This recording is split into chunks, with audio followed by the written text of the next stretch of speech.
Okey, baik bertemu kembali bersama Suami Malaysia. Itu dia kami bawakan kepada anda ramalan cuaca untuk sepanjang hari ini di bandar-bandar utama dan juga di seluruh Malaysia.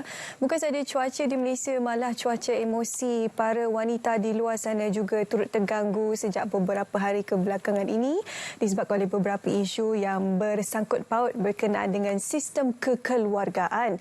Jadi kita sebenarnya nak beri sedikit suluhan berkenaan dengan topik ini, bukan untuk mencerca, memaki ataupun memanaskan lagi isu ini, tapi kita nak memberikan pemahaman sebenarnya dari sudut orang kata barangkali undang-undang ataupun dari sudut agama, apa yang kita boleh laksanakan sebagai masyarakat terutamanya dan juga kepada ahli keluarga yang terlibatlah dengan situasi yang panas ini. Jadi maksud saya panas ni, kita nak bercakap berkenaan dengan poligami. Sebelum itu ibu-ibu, wanita-wanita di luar sana tarik nafas dulu, mungkin boleh pergi ambil kopi sekejap ke, atau air kegemaran anda, susu ke barangkali yang sejuk-sejuk tu, supaya sambil kita menonton kita boleh rasa tenang, aman dan damai untuk kita berdiskusi dan juga berlapang dada. Jadi hari ini seorang individu yang begitu mahir sekali untuk kita dan juga bertepatan untuk bercakap berkenaan dengan topik ini, iaitu Dr. Azmawati Muhammad Noor selaku Ketua Jabatan Psikologi Pendidikan dan Kaunseling Fakulti Pendidikan UM. Dr. Azri, Assalamualaikum, selamat pagi. Waalaikumsalam, Syahidah. Okey, kita wakil wanita lah ni untuk bercakap berkenaan topik poligami ini, sebab lazimnya bila cakap poligami ni yang paling terkesan sekali adalah wanita lah. Cuma ada sebab sebenarnya kenapa kita ataupun lelaki dibenarkan untuk berpoligami, tetapi untuk konteks kita pada pagi ini mungkin Dr. Aziz boleh kongsikan terlebih dahulu apakah antara bentuk-bentuk perubahan dalam konteks psikososial, psikologi individu yang terlibat dengan poligami dan juga ahli keluarga yang terkesan disebabkan oleh poligami ini. Okey, terima kasih Syahidah. Okey, Assalamualaikum. Sebenarnya bila kita berbincang tentang poligami dan sistem kekeluargaan, izinkan saya untuk terangkan dahulu apa itu dinamik keluarga. Dinamik keluarga itu adalah satu keadaan perubahan di mana akan sentiasa berubah daripada segi aspek penerimaan, layanan, dan bila kita sentuh terutamanya bab poligami Syahidah, ia adalah satu isu yang memang sering kita bincangkan. Poligami sebenarnya berasal daripada perkataan Greek bermaksud seseorang yang berkahwin lebih daripada seorang, sama ada secara serentak ataupun berturut-turut. Dan bila kita lihat keadaan berpoligami itu, kita tahu bahawa ia akan ada satu daripada sistem kekeluargaan memang akan ada perubahan, terutamanya daripada segi sosial. Bila kita sebut psikososial, hubungan kekeluargaan itu pastinya bila kita terima seorang yang baru, pasti akan melihat daripada aspek bagaimana layanan terhadap anak-anak terutamanya apabila seorang suami itu berkahwin, akan ada layanan mungkin yang sedikit berbeza kepada anak-anak yang sedia ada, mungkin sudah berkahwin dengan wanita yang telah pun mempunyai anak-anak terdahulu ataupun belum, tetapi juga dia akan melihat juga daripada aspek psikososial layanan. Anak-anak ni akan melihat terhadap layanan bagaimana ibu mereka dilayan, disantuni oleh suami ataupun ayah, dan selain daripada itu juga mereka akan merasakan mungkin ada sedikit ketidakadilan, kejanggalan untuk mengadaptasi kepada environment yang baru. Dan selain daripada itu juga kita akan melihat daripada sudut perubahan emosi. Emosi ni apabila kita menerima sesuatu keadaan, tak kiralah apa pun, bila kita perubahan adalah sesuatu yang agak sukar untuk kita terima, betul. Jadi apabila kita hendak menerima seseorang yang baru, itu emosi akan sedikit sebanyak terganggu, dan ini secara tak langsung akan memberikan tingkah laku kepada anak-anak itu pun juga akan terkesan, di mana mungkin ada kesan daripada segi bila rasa ketidakadilan tu dia akan rasa dia akan lebih deviant, dan ibu pula kita risaukan apabila mereka akan merasa marah bila dah beremosi ni, bila dah dia akan ada satu defense mechanism yang kita panggil projeksi. Apa itu projeksi? Dia akan mulalah marah kepada anak-anak secara tidak langsung. Yang itu yang kita risaukan, Syahidah. Okey. Bila kita bercakap berkenaan dengan ialah situasi poligami ni, ada setengah keluarga yang sudah bersedia untuk menerima kehadiran ataupun perubahan struktur dinamik kekeluargaan itu, tapi kebanyakannya belum bersedia, ataupun kalau sudah sampai di pengetahuan barangkali tidak boleh menerima lagi dan sebagainya. Jadi dari sudut persiapan mental ini bagaimana? Apakah nasihat yang kita boleh berikan kepada mereka yang terlibat dengan situasi poligami ini? Okay, terima kasih Syuhaida. Sebenarnya bila kita sentuh tentang poligami, kita dah biasa dalam sebuah masyarakat itu. Di Malaysia ini adalah satu perkara yang memang banyak berlaku dan dia dibenarkan. Tetapi bila kita sebut tentang kebiasaan bermonogami, itu satu, dan pindah pula kepada poligami, ia adalah memang satu keadaan yang baru. Macam tadi pun saya dah sebut, bila kita kata menerima satu keadaan baru itu memang agak sukar, because dia akan melibatkan dinamik keluarga perubahan. Jadi bila kita kata nak bersedia dari segi mental, tadi Syuhaida pun ada sebut poligami yang dibenarkan dan mungkin poligami yang tidak direstui. Perbezaan dia yang tidak direstui ini adalah lebih kesakitan dia. Yang direstui ini pun ada dua, mungkin yang memang dipinang oleh isteri, dan mungkin satu lagi ialah yang isteri kata okey tetapi masih ada sedikit kesakitan di situ. Apatah lagi sekiranya ia tidak direstui. Dan bila kita kata tentang kesediaan mental, sebenarnya kita kena lihat bagaimana kita hendak bertindak dan berfikir secara rasional. Sebab hendak tak hendak kita memang perlu menerima keadaan itu. Bila saya kata perlu, kita perlu tatkala itu kena faham bahawa itu adalah keadaan pada waktu itu. Dan first kali yang kita kena buat adalah berfikir tentang apa yang kita hendak laksanakan. Kerana apabila kita terlalu terkurung ataupun berada dalam keadaan emosi yang tidak terbendung, ditakuti bahawa ia akan membawa kepada kecederaan emosi yang lebih teruk. Jadi persediaan daripada mental, bagaimana kita hendak bangun semula dan bangun untuk daripada segi bukan saja kita, kerana ia melibatkan anak-anak juga. Jadi persediaan mental ini kita kena lihat bina hubungan yang baik. Dan sebenarnya ia datang daripada suami itu sendiri, Syuhaida. Kerana didikan suami itu juga amat penting ya dalam memastikan bahawa keluarga itu terdidik daripada segi emosi dan cara pemikiran mereka. Betul. So, itu amat penting. Dan bila kita bercakap berkenaan poligami ni, lazimnya kita memfokuskan kepada individu sahaja. Contohnya si isteri pertama, si suami ataupun si isteri kedua, ketiga, keempat dan seterusnya lah. Kita fokus kepada individu tu saja. Kalau apa-apa isu yang dibangkitkan, apa yang dirasai oleh isteri pertama, apa yang dirasai oleh suami yang berpoligami, apa yang dirasai oleh isteri kedua dan seterusnya. Tapi kita jarang merungkaikan topik poligami ini, kesannya terhadap ahli keluarga, sanak saudara, masyarakat, barangkali jiran di sebelah rumah pun yang mungkin kita sebelum ni begitu rapat, begitu akrab sekali. Bagaimana poligami ini boleh memberikan satu kesan rantaian kepada mereka yang berada ataupun hidup di sekitar ataupun berdekatan dengan kita? Okey, terima kasih. I think itu soalan yang sangat baik. Sebenarnya bila kita rungkaikan tentang poligami itu sendiri, dia memang memberikan kesan terutamanya kepada isteri yang pertama. Dan juga anak-anak itu sendiri. Tetapi kita juga kena lihat masyarakat juga memainkan peranan. Bila kita kata tentang poligami, selalunya masyarakat mungkin akan ada stigma. Stigma masyarakat, kenapa dia ni berkahwin baru? Adakah isteri pertama mungkin tidak melayan dengan baik, tidak dapat memberikan zuriat? Banyak faktor-faktor sebenarnya. Jadi apabila kita nak melihat ataupun mungkin isteri itu dah melaksanakan tanggungjawab yang sangat baik dan juga mendidik anak, tetapi masih berkahwin lain. Jadi ini sebenarnya yang akan mendatangkan mulalah bercakap-cakap. Jadi masyarakat di luar sana, sanak saudara, ipaduai sebenarnya memainkan peranan yang penting. Tetapi fokus yang perlu ditekankan ialah kepada anak-anak ya. Apabila sebenarnya mereka lebih terkesan. Bila saya sebut tentang terkesan ni, bila contoh macam saya sebut tadi, sekiranya dah kahwin dan ada anak juga di sebelah sana, dan anak-anak ini mungkin ada sibling rivalry, mungkin ada rasa tertekan. Kalau contohnya saya dah biasa jadi seseorang anak itu dah biasa jadi anak yang orang kata apa, sulung di dalam keluarga tu, tiba-tiba yang dia terpaksa jadi anak nombor 3 bila dah ramai adik-beradik yang lain kan. So ini memberi tekanan ataupun memberikan orang kata apa, impak kepada anak itu. Dan selain daripada itu juga daripada segi layanan dan ketidakadilan. Bila kita kata seorang dapat hadiah PS5 ataupun dapat sebuah buku, yang lain pula mesti sama. Dan daripada segi disiplin dalam family itu juga penting. So benda-benda ini perlu diambil kira ya Syuhaida. Dan bukan sahaja orang kata dan peranan tu memang masyarakat di luar sana tu sangat penting untuk tidak menilai ya sebenarnya. Okey. Saya senyum ni doktor bukan apa, sebab kita ada ramai wanita kat belakang ke telinga saya ni. dia sambil dia dengar doktor bercerita tu, bukan penonton kita je yang mengomel mulutnya tu, ramai wanita kat belakang ni. Jadi saya mendengarlah luahan isi hati wanita ni, walaupun yang kena tu barangkali mungkin keluarga lain, tapi tempiasnya kita turut merasai sebab kita mempunyai naluri yang sama. Betul. Even kalau tanya saya sendiri pun, mungkin saya tidak berada dalam posisi itu, tapi saya memahami perasaan seorang wanita, apa keinginan kita sebagai seorang wanita kan.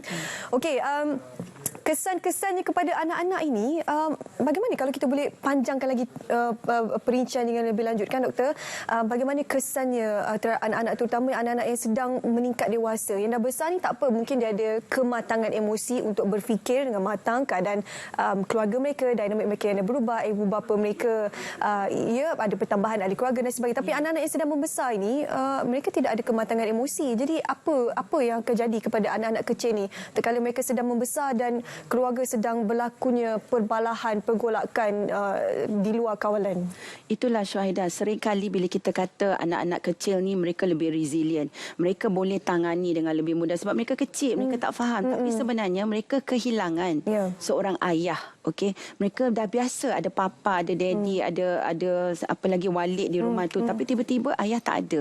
Dan dengan siapa mereka bermanja, hendak bermanja, dan kehilangan itu sebenarnya memberi impak besar. Walaupun anda mungkin fikir bahawa anak-anak ni lebih resilient, dan bila kehilangan itu akan memberikan kesan yang kita risaukan, bukan setakat itu sahaja ya Tuan Puan, tetapi dia akan memberikan kesan yang berpanjangan. Selain daripada itu juga Syuhaidah ada sebut tadi, mungkin anak-anak yang lebih dewasa ini mempunyai kematangan emosi. Saya ingin tekankan ya, banyak kajian yang kita lihat ya, daripada segi aspek anak-anak lelaki yang terkesan, mereka ini dilihat lebih sama ada lelaki atau perempuan, gejala sosial meningkat, dan mereka akan kita tak kata semua, tetapi menjurus kepada sikap atau delinkuensi, deviant. Dan selain itu juga kita dapat tahu bahawa anak-anak lelaki ini mungkin akan terlibat dalam penyalahgunaan dadah kerana emosi yang tidak dapat dikeluarkan, dan figura father tu tak ada. So tak kira sama ada dari kecil ataupun sehingga dewasa, sebenarnya sangat penting untuk anak-anak ini faham. Dan yang lebih matang itu sebenarnya yang lebih akan menjaga ibu, kerana mereka akan rasa macam kenapa ibu bersedih dan kenapa ibu selalu marah saya. Jadi mereka lebih akan meluahkan, dan mereka lebih akan, orang kata apa, rebel. Itu yang kita risau sebenarnya. So tak kira dari kecil sampai besar, impak memang besar terhadap anak-anak ni. Cerita pasal anak-anak ni, itulah orang kata gajah dan gajah berperang, kuman tersepit di tengah-tengah. Anak-anak itulah yang tersepit di tengah-tengah. Satu lagi trauma, kalau doktor boleh kongsikan, anak-anak kecil ni mungkin dia tidak boleh bercakap, tapi mereka ada trauma kecil tu yang mungkin boleh dibawa dan juga mempengaruhi kesan terhadap perkembangan psikososial mereka. Kalau doktor boleh kongsikan. Itu yang saya tekankan tadi, bila anak-anak ni dari kecil pun bila kehilangan figura seorang ayah tu, jadi di sini mereka akan rasa macam ialah ibu kadang-kadang terpaksa keluar bekerja untuk mencari rezeki kan. Jadi ibu sentiasa mungkin tiada di rumah. Figura ayah itu, seorang ayah itu penting dalam pendidikan. Dan bila kita kata trauma, ni macam lagu trauma yang melanda pula kan. Jadi kita kena faham apabila dia akan berasa tertekan dalam keadaan bila pergi ke sekolah, Syuhaidah. Orang selalu, anak-anak yang lain mereka tak faham, mereka juga tidak matang, dan mereka mungkin akan mengejek anak-anak ni, ayah mana, kamu tak ada ayah. Dan saya teringat satu kisah, memang seorang pelajar ini diejek oleh rakannya di depan saya pada waktu itu. Fortunately I was there to assist. Tetapi di sini dalam ejekan ini, mereka akan berasa sangat small, berasa kecil hati dan low self esteem sebenarnya. Jadi kalaupun kita nak katakan berpoligami, isteri baru, tetapi anak-anak itu janganlah kita singkirkan. Sentiasalah berada bersama untuk melihat tumbesaran anak-anak itu.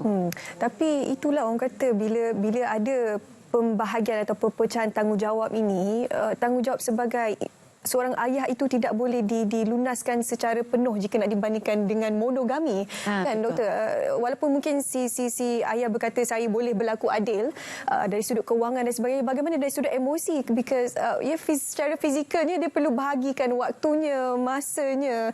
Jadi apa yang boleh dikongsikan oleh doktor sini berkenaan dengan situasi keluarga yang berpoligami ini? Ya, itulah sebenarnya Syuhaidah, sangat penting untuk mereka faham bahawa kemampuan itu, Itu sebabnya kita kalau ada poligami itu kita dimohon untuk mendapatkan kebenaran isteri kerana kita perlu adil kepada semua dan dengan anak-anak juga. Kerana kita tahu emosi ini tuan-puan, kita tidak boleh nak orang kata apa nak bagi sukar ya. Kalau kita sayang, even dengan sayang sesuatu itu kita mungkin akan secara tidak sengaja akan menunjukkan lebih di sebelah sana. Secara tak langsung kan secara tidak langsung dan ketidakadilan ini adalah sesuatu yang memang perlu diambil kira.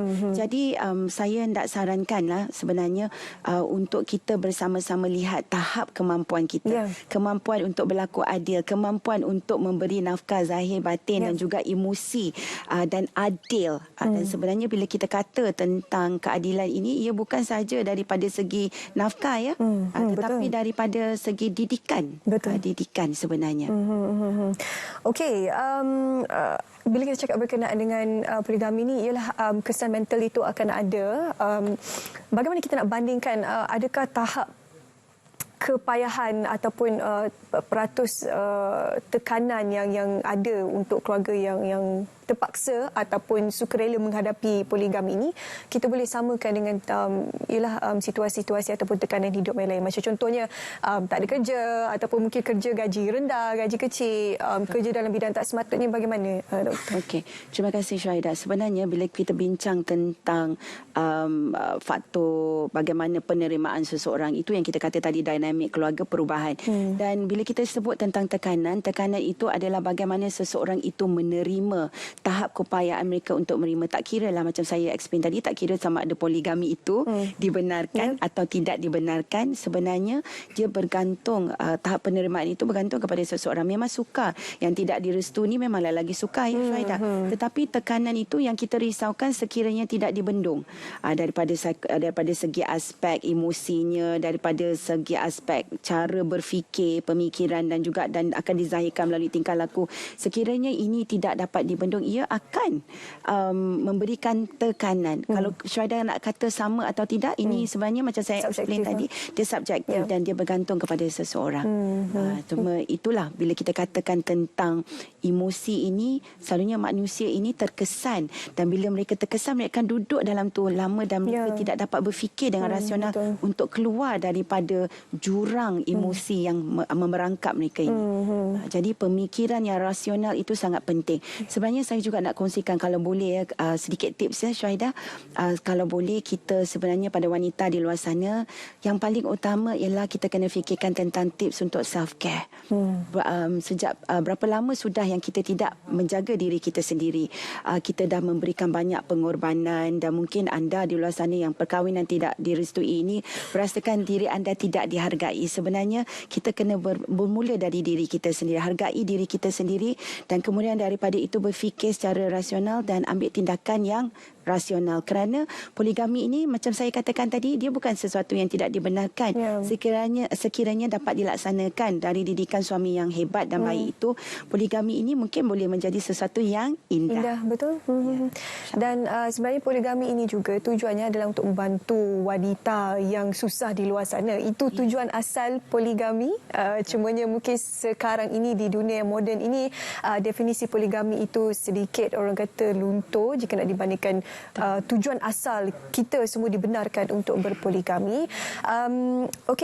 Jadi kalau doktor boleh kongsikan sedikit nasihat ataupun mungkin kata-kata semangat yang boleh diberikan untuk para wanita di luar sana yang terpaksa ataupun tidak merestui sebarang poligami yang dilaksanakan oleh suami, dan juga mungkin sedikit nasihat untuk masyarakat supaya doktor sekarang ni media sosial kan tidak mengapi-apikan sebarang situasi ataupun tidak membuat sebarang orang kata spekulasi tentang sebuah institusi kekeluargaan yang mungkin kita tidak mengetahui selok-beloknya dan sebagainya.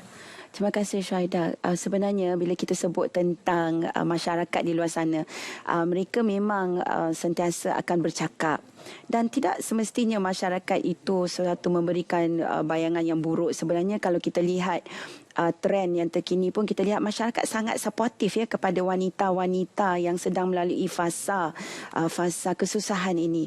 Jadi yang itu sebenarnya yang kita perlukan ialah support. Dan ingat ya, saya ingin sedikit perkongsian adalah bahawa kita, macam saya kata tadi, self-care, jaga diri kita sendiri, tapi kita kena cari support group kita, sistem support, sistem sokongan itu sangat penting. Ramai yang di luar sana mungkin mempunyai isu yang sama. Jadi kita juga ada orang kata apa kaunselor yang berdaftar, insya-Allah, yang boleh anda jumpa untuk luahkan. Kadang-kadang mungkin tak kala kita beremosi itu kita tak dapat jalan keluar, dan dengan cara kita berbicara dengan orang-orang yang pakar ini mungkin mereka dapat bantu untuk menyelesaikan isu. Kerana kalau kita bercakap dengan salah orang, dia akan menjadi isu yang lain pula. Dia akan bercerita-bercerita. Dan kepada suami-suami yang mungkin ingin berpoligami, sekiranya ingin atau telah berpoligami, mungkin boleh fikirkan tentang bagaimana untuk menjalankan tanggungjawab secara adil dan saksama dan tidak menzalimi sesetengah pihak. Itulah antara nasihat ringkas dan padat yang boleh dikongsikan. Dan juga saya kira antara perkara utama sekali sebelum apa jua situasi yang berlaku untuk mengelakkan sebaran poligami ni, saya rasa eloklah kita menjaga dulu perhubungan sesama individu, barangkali di pejabat ataupun di mana-mana lokasi bekerja, supaya kita boleh mengelakkan perasaan suka itu timbul terkala kita sudah pun mempunyai pasangan dan sebagainya. Kita perlu mengawal, orang kata mencegah itu lebih baik daripada merawat, doktor. Itu antara tip-tip yang kita boleh kongsikan untuk pada penonton kita pada pagi ini. Terima kasih kepada Dr. Aziz. Saya rasa kalau kita buka talian pada pagi ini mungkin panas studio kita hari ini. Nasib baik saya berdua saja bersama dengan doktor untuk berkongsi berkenaan dengan topik kita hari ini, dinamik keluarga berpoligami. Okey, kita nak balik seketika sama-sama kita saksikan cerita pagi dari Selangor bersama dengan rakan penyampai Samsia Samsi sudah pun bersedia di sana. Silakan.